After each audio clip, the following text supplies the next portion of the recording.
Thank you, everybody. The COVID cases in Massachusetts as of yesterday, 518 new confirmed cases, bringing the total of COVID cases in Massachusetts to 138,083. 16 deaths were recorded yesterday, bringing total Massachusetts deaths to 9,429. In the city of Boston, as of yesterday, 63 new cases of COVID-19, bringing the total to 18,338. We had no new deaths yesterday. Total of deaths in Boston are at 768. And again, prayers go out to the families who are sick and suffering from COVID-19 illness, and also the families that lost loved ones. The latest data for week ending October 10th, we had 1,800 Boston residents who were tested each day. Our positive test rate in Boston as of the end of October 10th, 4.4%. Dorchester 02121, 02125, Hyde Park, Mattapan were neighborhoods with the highest positive rates. East Boston and Dorchester 02122, 02124 saw their rates go down but remain above the average. And Roxbury also remains above the citywide average right now. Overall, we're seeing in positive tests, also in hospital admissions, the numbers are going up slightly. We haven't seen the same numbers that we did in June, but we are seeing these numbers going up ever so slightly across the city. We are strengthening our focus on prevention and community outreach and support as well in all the neighborhoods in the city where we're seeing these numbers go high. As a reminder, because of the uptick in activity, we have paused our phased-in reopening plan for the BPS schools. We pushed it back a week. Today was supposed to be phase 3. We're supposed to start in-person learning, which means now half of our kindergartens through 3rd grade whose families opted in are due to begin the hybrid learning next Thursday, October 22nd. We will make further decisions to see where we are over the course of this weekend with the testing average in the city of Boston. We also continue to ensure that all of our schools are safe environments for our students, our teachers, and all staff that go in them. We continue to serve our highest need students who depend on it for their health and safety on in-person service, and we will not increase the number of students in school unless the public health guidelines allow us to. As we monitor the data, we continue our residents with outreach and testing access. We have now 2 mobile testing teams in operation in the city. One is currently in Central Square in East Boston. The other one is in Nubian Square in Roxbury. They are testing at no cost to you, and you do not have to have symptoms to get tested. In all, we have nearly 30 active testing sites all across our city between our mobile testing sites, our health centers, and some other individualized locations. To find a testing site near you or where you are, you go to boston.gov/coronavirus, or as I've said in the past, your iPhone, the map section, just type in coronavirus testing, and you'll be able to tell exactly where you can get tested. I urge anyone and everyone, if you have been out of the house at a gathering or at any concern at all about exposure, we're suggesting you get tested. There's no cost, it doesn't hurt, it takes very little time. And it's very important for both you and the health of our city's progress. I can also share that we are looking to strengthen the enforcement of COVID restrictions in the city. We have a team of officials from across city departments meeting and working together on this very issue.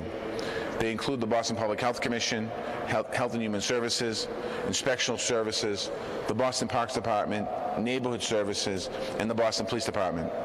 We are discussing efforts to tighten enforcement on gathering limits, restrictions on unpermitted public events, and unsanctioned activities in our parks.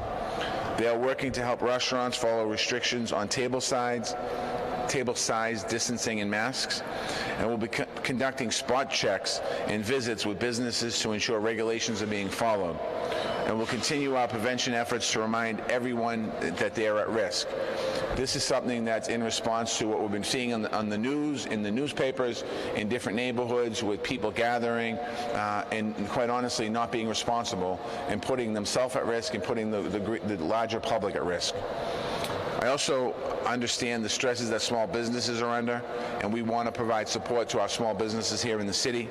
If you own or manage a restaurant, please do not hesitate to reach out to our small business team at boston.gov/smallbusiness or call our small business office here in the city of Boston at 311. We have guidelines, and we still have funds available to help you implement the steps that you need to take to keep your staff and your customers safe. Our team is also giving special attention to gatherings at house parties that are putting other people at risk. We continue to get reports of house parties in South Boston as well as other neighborhoods in the city of Boston.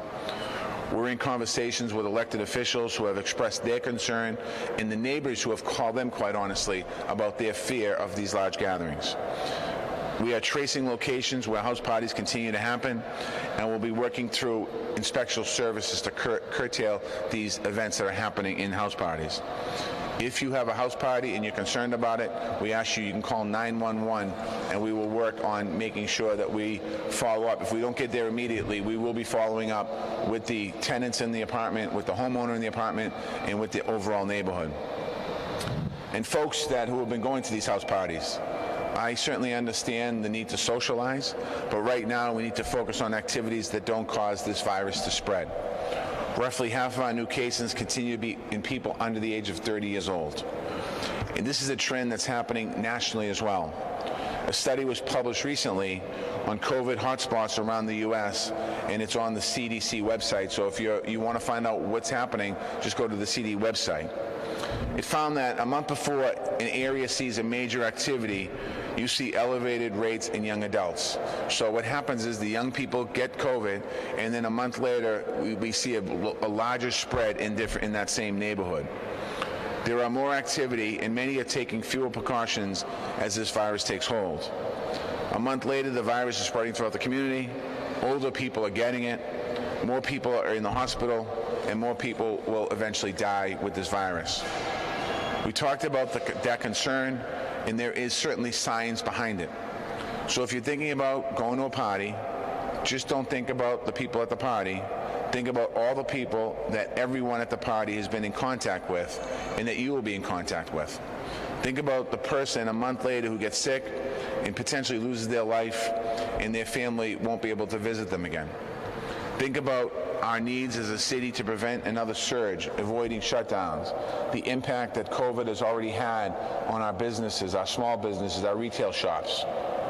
Think about the impact it's had on our students and our schools. Think about the young people that I was on a radio show last night, and a freshman at Boston Latin School called me, and she stressed to me that she wants to be in-person learning. Our rates are going in the wrong direction to have in-person learning. We need to take this virus seriously. In April and May, we quite didn't understand what the virus was going to do, some of us. We were able to flatten the virus to some degree. For about 12 to 16 weeks, we had an average rate of the virus in Boston testing 1.8 to 2.8%. Last week it was 4.4%. If we don't do what we need to do, and we don't start to take responsibility as individuals, we're going to be in a potential case where I have to stand at this podium and talk about shutting down the city again. I don't think I have to explain to anyone the implications of having to shut down the city of Boston again, and the implications of what that would mean to our businesses, our seniors, our constituents, the residents of our city, the residents of our Commonwealth. Not going to a party is a small sacrifice. It's a small sacrifice to pay for later on down the road for larger gain. Time will pass. We will have parties again. We'll be able to go to baseball games and hockey games and football games and all of that stuff. We'll be able to gather in parks. You'll be able to gather in beer gardens. We'll be able to go out to movies. We'll be able to watch a play. We'll be able to go to museums. But right now, we're at a very critical point in where we are with coronavirus. I want to thank everyone who's taking precautions, because certainly more people are taking precautions. I would appreciate everyone cooperating as we continue to move forward here. We can't get this virus under control without everyone's cooperation. If you get a chance today, just take a moment and look at stories from around the world. Look at what's happening in England. Look what's happening in Spain. Look what's happening in Italy. Look what's happening right here in the United States of America, in New York City, in Denver, many cities in Florida. We are still very much in the battle with this virus. We need to continue to do everything we have done over the last 7 months to work to contain the spread of the virus. I want to talk a little about preparations for the election, but first I want to address the news about the census, because both of those issues are related. On Tuesday, the Supreme Court allowed the Trump administration to end the 2020 census. The Trump administration has been trying to cut the census short for months to avoid counting until the planned deadline of October 31st. For context, the census counts only happens once every 10 years. It's called for in the United States Constitution. The census is how our country determines congressional representation, and it's how billions of dollars in federal funding gets allocated for things like child care, education, food, and community health centers. So it's very important for us all across America that we get a complete count. This is something that we've spent a lot of time preparing for and working on as a city government here in Boston and many cities and towns all across the Commonwealth of Massachusetts. And we worked even harder this time to do it, to reach out during the pandemic. The administration in Washington should have been our partner in this effort, instead of trying to undermine it. The only reason to stop the account early is that they don't actually want everyone to be counted. And because you know that immigrant communities and low-income communities are taken into account in this count. So if you don't want to count everyone, resources and representation are denied to those communities. And the same communities have lost out in the past. So what they did was opposite of equity. It's targeting vulnerable people for future neglect. The upshot is, today is the final day of the census counting. So if you're watching this right now and you have not responded yet, I want to ask you to stop what you're doing and respond to the census. It only takes a couple of minutes. We can do it in 13 different languages. You can go to my2020census.gov, my2020census.gov, and follow the prompts. It's really easy. If you don't have a computer, you can call 844-303-2020. It's going to have a positive impact here in the city of Boston and the Commonwealth of Massachusetts. I want all of our residents to know, no matter who you are, that here in Boston, you are valued and you are represented. We will not stop fighting until your voice is heard. In preparation for the November 3rd election, early vote starts this Saturday, October 17th, and runs through October 30th. We have 27 unique early voting locations around the city, including Fenway Park and here at City Hall. You can also vote by mail. We received more than 130,000 requests for mail-in ballots, and we have sent out 84% of those ballots back to people's homes. We will all have the remainder sent by the end of this week and continue to process the requests as they come in.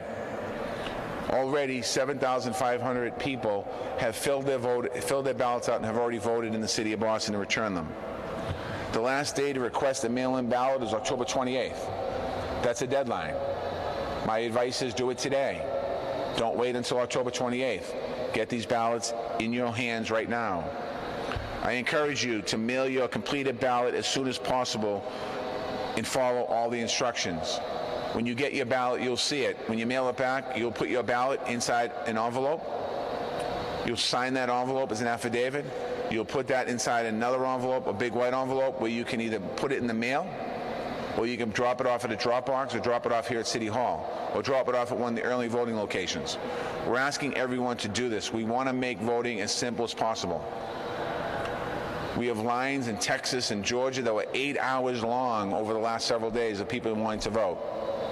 Here in Boston and Massachusetts, we want to do as much as we can to eliminate the potential for people having to vote, so you can vote right in your kitchen and mail these ballots in. Make sure you sign your ballot and return it in the envelopes.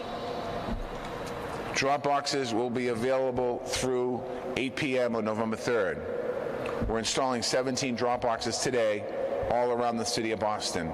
I don't have a picture of them, but I'm sure the press will put the pictures up of what the ballot boxes look like. In the primary, we had 3 ballot boxes, and now we have 17 throughout the city. There's actually one at the front door here. These are under surveillance to ensure the integrity of the election, and the ballots will be taken out and brought to City Hall every day. So when you drop your ballots off in the morning or in the afternoon, they'll be picked up and brought here to City Hall. In-person voting on Election Day will be similar to the primary day. The same polling locations that have been changed to avoid bringing people into senior buildings are the same that you're going to have. So double check. You're going to get another letter in the mail. Make sure you double check to make sure where your voting location is. Every location will be prepared with spacing guidelines, cleaning protocols, and PPE. We're asking people, the more people that vote, early vote, the more people that do mail-in ballots, the fewer people have in-person voting on Election Day, which will cut down the lines that will be at the voting locations. As a reminder, if you're registered to vote for the first time in Boston, the registration deadline is October 24th. So if you want to vote in this upcoming election, you're eligible, you have to register to vote by October 24th. Particularly for the young people who are 17, turning 18, you're going to be 18, we want you to register to vote. For all the information on our elections, we're asking people to go to boston.gov/elections. Or you can call 311 and ask for our election department, and we have call takers ready to help you moving forward. With housing supports, we continue our preparation to help renters and property owners when the state's moratorium for evictions and foreclosures is lifted this Saturday. Our Boston Housing Authority moratorium remains in place until the end of the year, December 31st. At 32 of our largest landlords have signed on to a pledge to keep people in their homes through the end of the year. On Monday, we will reopen our renter relief application funds. This will be our 3rd round of funding. We are making, at this point, $5 million available. These are city funds. Our ordinance to provide the at-risk tenants with the information about their rights and resources remains before the City Council. I continue to urge the City Council to take action on this at your next meeting. The moratorium ends on Saturday. If you're a renter concerned about missing rent payments, please reach out to our Office of Housing Stability at boston.gov/housing stability or call 311.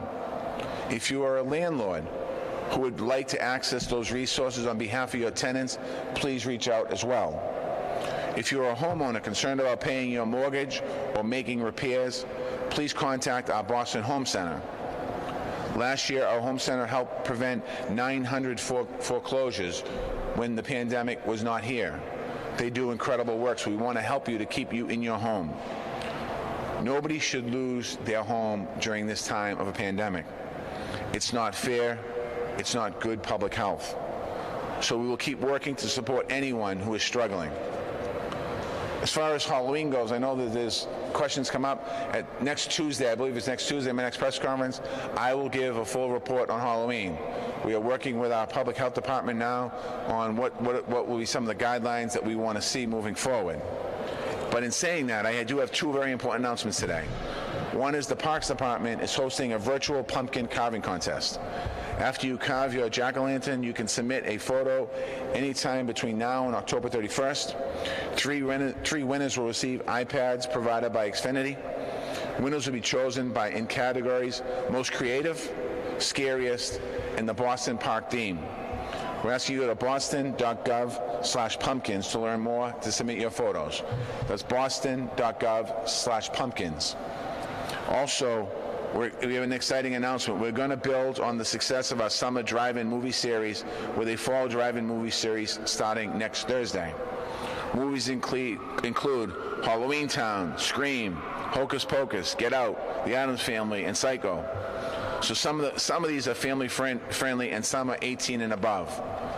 These are Halloween themed, and we do encourage people to wear costumes.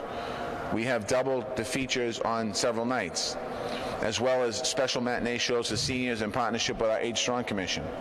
Admission is free, but you do have to register online. You go to boston.gov/drive-in movies. If you're 55 or older and want to attend a matinee, you can register directly with the Age Strong Commission by calling 617-635-3959. That's 617-635-3959, or emailing marybeth.kelly@boston.gov. Drive-in movies are organized by our Parks Department and our Office of Tourism, Sports, and Entertainment. I want to also thank Highland Street Foundation, who has been a big, generous donor here in the city of Boston with our Parks Department over the years, and Xfinity for their support, as well as the Convention Center for hosting the drive-ins. That's all I got. With that, over for questions. In terms of the increased enforcement of parties, what do you envision that looking like? Are people going to be fined? Are they going to be cited? Spot on that. I think we're working right now with the different agencies, probably on some type of fine that we're going to be imposing. We're looking at now, do we have to give notification how we're going to do it? But if this doesn't stop, we have to do, it doesn't stop, so we're at the next step now. I've been standing at this podium for the last 2 months. Everyone's been asking me, you know, are you going to start enforcing these rules? And it's very complicated to enforce. The last resort is really to enforce, but we're going to be looking at a fining system for fining, not the landlord, but maybe the landlord and the tenant. So the landlords have to take responsibility for their tenants. Park gatherings, I mean, if folks are playing soccer without a mask on, are they going to be fined? Yeah, we're working on that now. Parks Department's working on how to do that. A lot of these games that are happening are unpermitted, meaning they don't have the permit for the park. So we do have the ability to shut the park down. Again, we're asking people to be smart about it, but if we have to shut parks down, we will. I know you've avoided the hard curfew and things like fining people for not wearing fines. Are those on the table now? Say that one more time, Mr. I know you have avoided a hard curfew, enforcing a hard curfew during the pandemic, and you've also avoided things like fines for people not wearing masks. Are those things now on the table? We haven't really talked about the masks really yet. We'll have a conversation. The curfew, when we put our curfew in, I'll be honest with you, I think that we put a curfew, I believe it was 9 to 7, 9 at night to 7 in the morning. A lot of people weren't out. I mean, the streets are really quiet, so I want to commend people for that. Essential workers always had to go to work. That's the next step we have to look at. One thing that I think is good about Boston, most places, people are wearing masks when they're out. There is occasional people, but there's more people wearing masks than not wearing masks right now.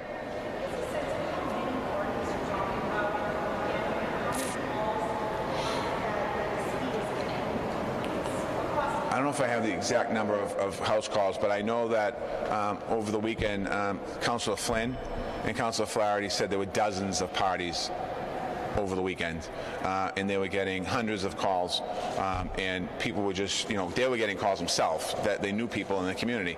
I'll get the exact number, how many calls came in here for that. I'll get to everybody. The other question I have is on the teachers. Do you expect teachers back in the classroom to teach the highest need students? I do, and I think that most of the teachers have gone to school and taught the high need students, and you know, we're going to be having conversations move forward. I mean, it's unfortunate that we had to have a court action yesterday, but I understand it. But I think that really, honestly, the only ones that lose out here are our kids if we can't get to an understanding, and we have to work that. Action right now is what they're doing, and so I guess, you know, do you think the schools are safe right now too? I think the schools are safe right now, and the only thing I would say with the week of action, I would just ask anyone that takes any type of action, if it's marches or what have it, just make sure you take care of yourself as well, because those can be large gatherings, and the spread of the virus can happen there too. So I would just ask anyone just to be careful when you do that. Is a fining system, right? Like what you were talking about, elevated fines or enforcement of? Yeah, this is a fining system, but this is a unique system that we're talking about, and we're talking about a unique period of time. So, you know, you can have parties. Obviously, if you have loud parties, the police can come and break those parties up. But we're talking about coronavirus now, so we will roll out more of what the different departments. They're having conversations today. We'll give you all the information what they come up with. Maybe adding on to existing fines, and there's not fines for certain things. I mean, we don't have a fine for masks. We don't have a fine for gathering in a park. We don't have a fine for somebody gathering necessarily in the backyard. We can write citations for people over with noise. There's no limit on like how many people you have at a house party, but right now under these circumstances, we are going to be cracking down. Give us an idea how big these parties are that you're talking about. It's usually 20, 25 people. These parties, I think a lot of it is that, people aren't going out. You can't, bar rooms really aren't open as bar rooms anymore. They're open as restaurants. And I think people want to kind of congregate and socialize, and I appreciate that. My advice is get on a Zoom and socialize through Zoom if you can. Again, it's the unintended consequences of gathering.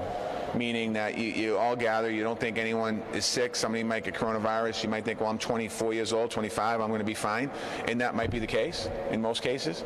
However, the people you come in contact with from the time the party happens until that next week before you start to show symptoms, you're potentially infecting a whole host of other people, whether you're co-workers or co-students or your parents or your grandparents or what have you. So it really is about being careful. I mean, this virus, I think we all know at this point, you have to be very careful who you come in contact with.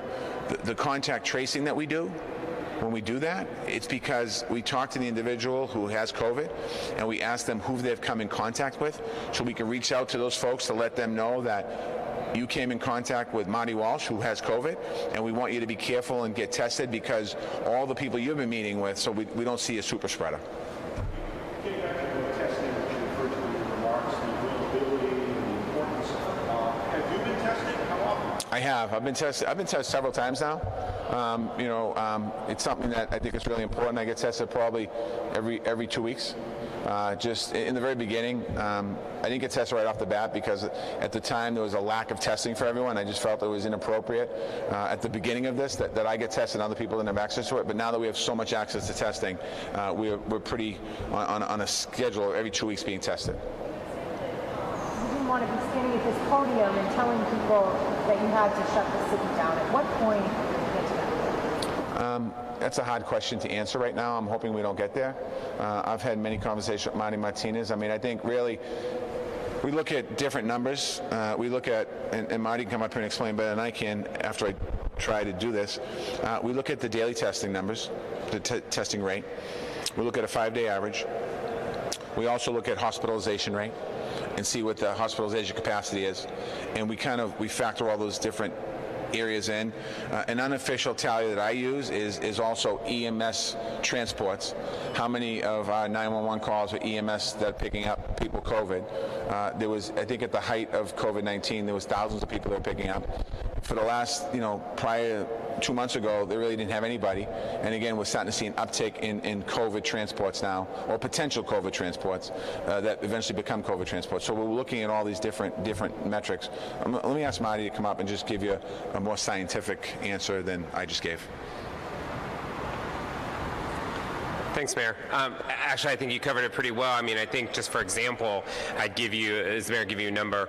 When we were at our peak, we had over 570 Bostonians in the ICU, and today we're only in the 30s, for example. However, just a month ago, we were in the single digits. So as we start to see individuals go into the emergency room, as we start to see hospital admissions increase, as we see the testing numbers increase, that'll be the indication that COVID is getting greater than we've been able to contain it. We've been able to contain it for a long time. Bostonians have done an amazing job, I would argue, and right now it's still contained, but it doesn't mean that we're not concerned about the upticks that we're starting to see.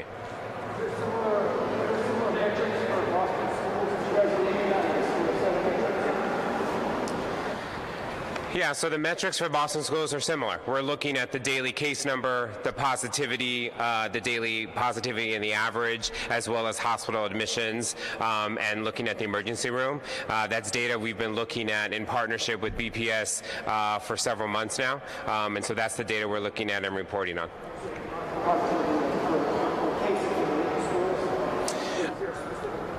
Oh, cases in the schools. Yes. So we, starting tomorrow, will be releasing a dashboard related to cases that are in the Boston Public Schools, and so that information will be readily available. But again, it's not about the numbers. It's really about when you get those cases, can you contain them? Can you do the tracing? Get people access to testing to ensure that you can contain it. I've said this annoying phrase a million times to the mayor. We're living with COVID, and we're all living with COVID for quite some time. So in order to do that, you have to make sure you have the public health strategies to contain it, and that's what we're doing right now. Yep, that's also, all that protocol and practices have been in place, and we've been doing that along the way with the Boston Public Health Commission as well as the health services at BPS.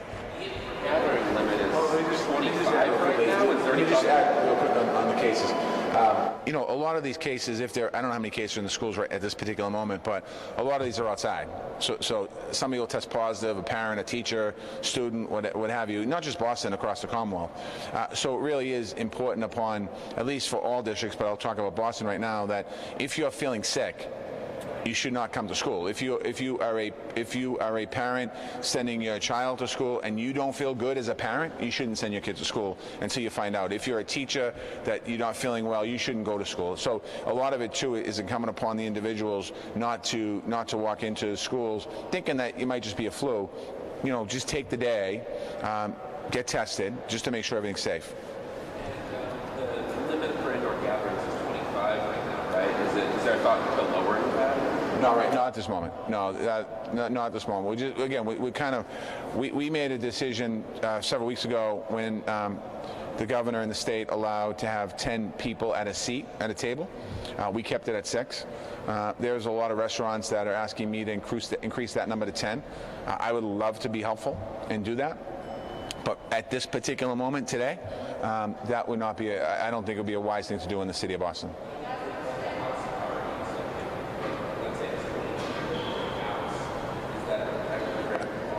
Well, you're putting yourself at risk. I mean, I think it's a risk thing. It's like, I mean, that's the balance, right? You know, we start enforcing, the next question I'll be getting next week, how can you enforce this because people can gather? What we're trying to do is stop the spread of the virus. And you brought up a good point. Think about this, 20 unrelated people in one space with windows closed, with no masks, with gatherings. It's a perfect scenario. It's a petri dish for the spread of the virus. And that's really what people need to think about. You need to think about that.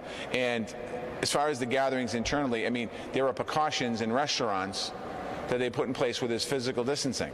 So you have the space between the tables. A lot of restaurants have the plexiglass barriers. So the system is set up, and there's air quality going through there. There's a system set up for restaurants to open at less capacity.